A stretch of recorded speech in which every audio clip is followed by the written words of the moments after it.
দেবাঞ্জন, সুশান্ত ঘোষের যারা অনুগামীরা আমরা দেখেছিলাম ঘটনার পরপরই তারা একদম পথ অবরোধ করে বিক্ষোভ দেখাচ্ছিলেন। বক্তব্য তাদের যে কেন বারবার সুশান্ত ঘোষের উপর আক্রমণের ঘটনা, প্রচুর মানুষ এই মুহূর্তে রয়েছে, কারণ যদি সবার সাথে কথা বলা সম্ভব হয় তারা ঠিক কি বলছেন, কারণ অনেক সেই সময় যখন এই ঘটনা ঘটে সেই সময় অনেক লোক সেখানে ছিলেন।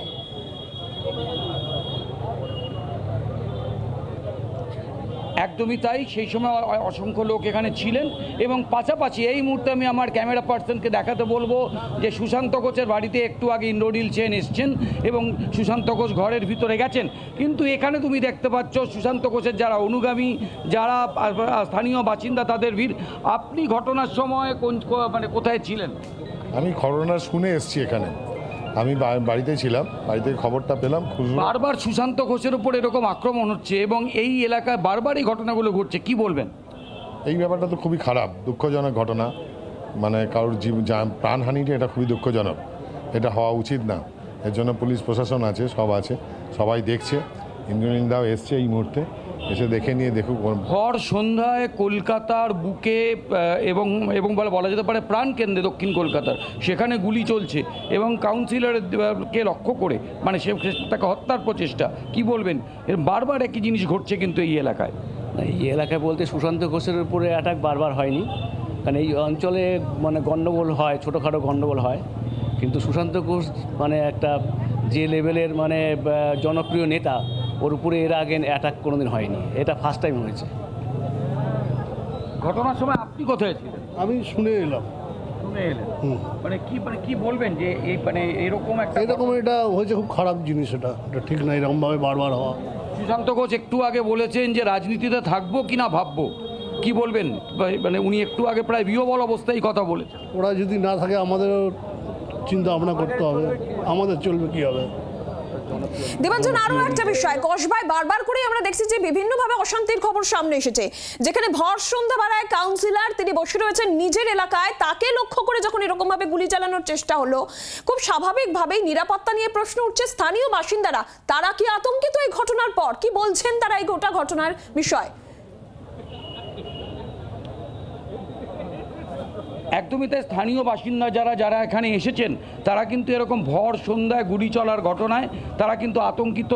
কাউন্সিলরকে লক্ষ্য করে যখন কেউ খুন করতে আসছে বন্দুক নিয়ে, তখন আপনারা এই এলাকার নিরাপত্তা নিয়ে কতটা আতঙ্কিত আমরাও কি করব তাও ভাবনা চিন্তার মধ্যে রয়েছি, তবে এটা একদম দুঃখজনক ব্যাপার।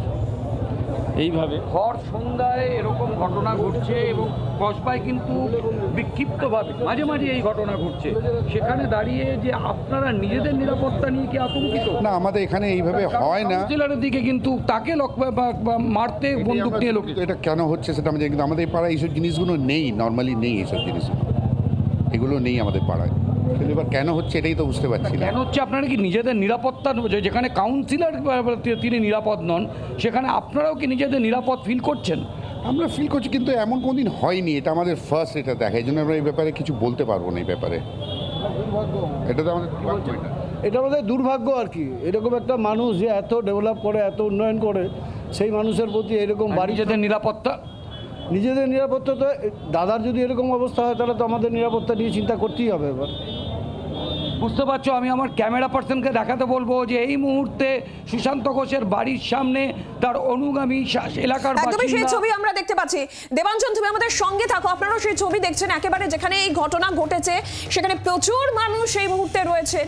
আর যে সিসিটিভি ফুটেজের বারবার করে আমরা সেই সিসিটিভি ফুটেজ আপনাদের দেখাচ্ছি, কিভাবে ভর সন্ধ্যাবেলায় একজন কাউন্সিলর নিজের এলাকায় বসে রয়েছেন এবং তাকে লক্ষ্য করে এইভাবে গুলি চালানোর চেষ্টা হলো।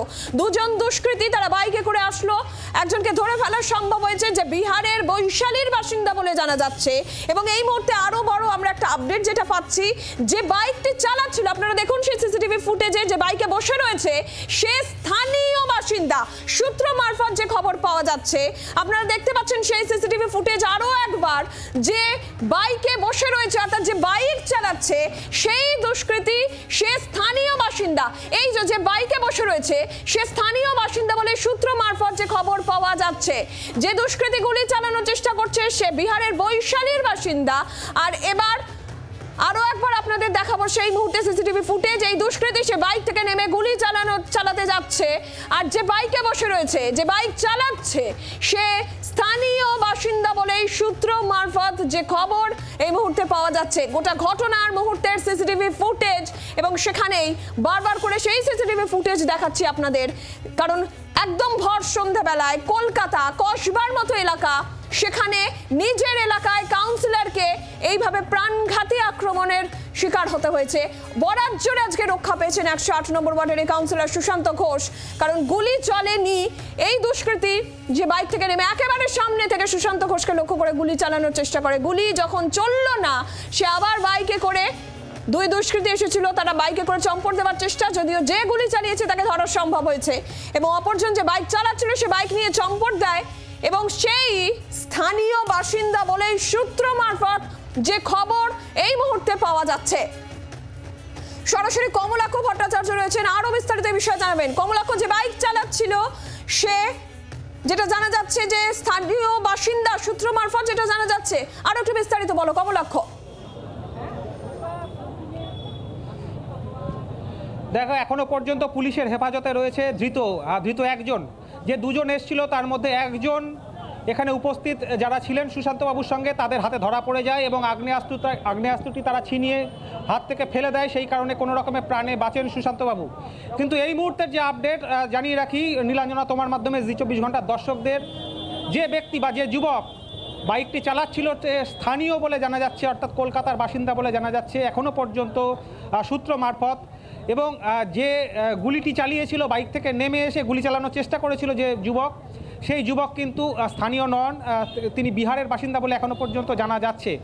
তাকে ইতিমধ্যেই পুলিশ নিজেদের হেফাজতে নিয়ে ঘটনার বিস্তারিত জানার চেষ্টা করছে, যে তাকে কিভাবে, তার সঙ্গে কিভাবে যোগাযোগ হলো স্থানীয় এই যুবকের, যাকে এখনও পর্যন্ত পুলিশ ধরতে পারেনি, যে বাইকটি নিয়ে পালিয়ে গিয়েছে, এবং সেই বাইকের নম্বর প্লেট যাচাই করার চেষ্টা করছে পুলিশ।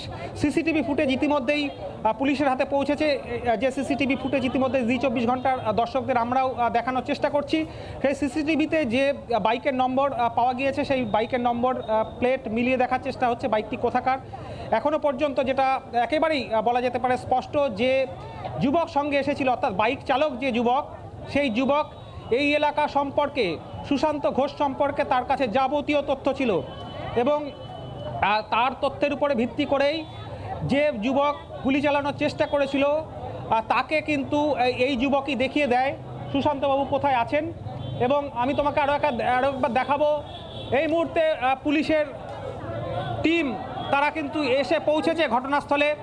আমরা একবার যাওয়ার চেষ্টা করছি, এলাকায় উত্তেজনা বাড়ছে, তৃণমূল কংগ্রেস কর্মী সমর্থকরা তারা ভিড় করে রয়েছেন, অবরোধ চলছে এই মুহূর্তে। পুরসভার তরফ থেকে এই মুহূর্তে দক্ষিণ কলকাতার সাংসদ মালা রায় তিনি এসেছেন। মালা রায় এসেছেন ঘটনার আকস্মিকতা জানবার পর। মালা রায় তিনি ঘটনাস্থলে এসছেন, সংবাদ মাধ্যমের ঘেরাটোপে এই মুহূর্তে রয়েছেন মালা রায়। আমরা দেখার চেষ্টা করছি মালাদি রীতিমত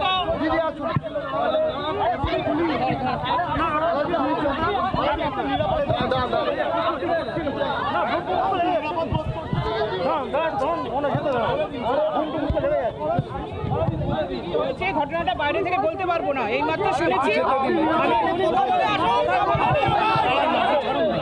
আমার কাউন্সিলর, আমার দক্ষিণ কলকাতার কনস্টিটিউন্সির কাউন্সিলর, আমি দেখা করতে এসেছি ওর সঙ্গে।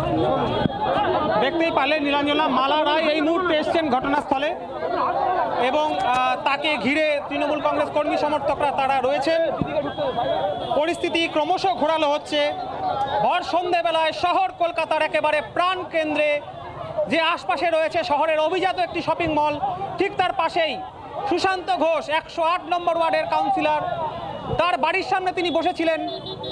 সেই অবস্থায় তাকে লক্ষ্য করে প্রাণে মারার চেষ্টা, তিনবার ট্রিগার চাপিয়ে গুলি না বের হওয়াতে প্রাণে রক্ষা পেলেন সুশান্তবাবু। তারপরে এই মুহূর্তে তার বাড়ির সামনে ছবিটা এই মুহূর্তে তোমাকে দেখানোর চেষ্টা করব। সুশান্তবাবু নিজেও হচ্চকিয়ে গিয়েছেন এবং তিনি মনে করছেন যে এরপরে তিনি রাজনীতি করবেন কিনা তা নিয়ে কিন্তু তার মধ্যেই সংশয় তৈরি হয়েছে। ঘটনার তীব্রতা এবং আকস্মিকতা এতটাই। বাংলার আওয়াজ, বাঙালির আবেগ, জি 24 ঘন্টা।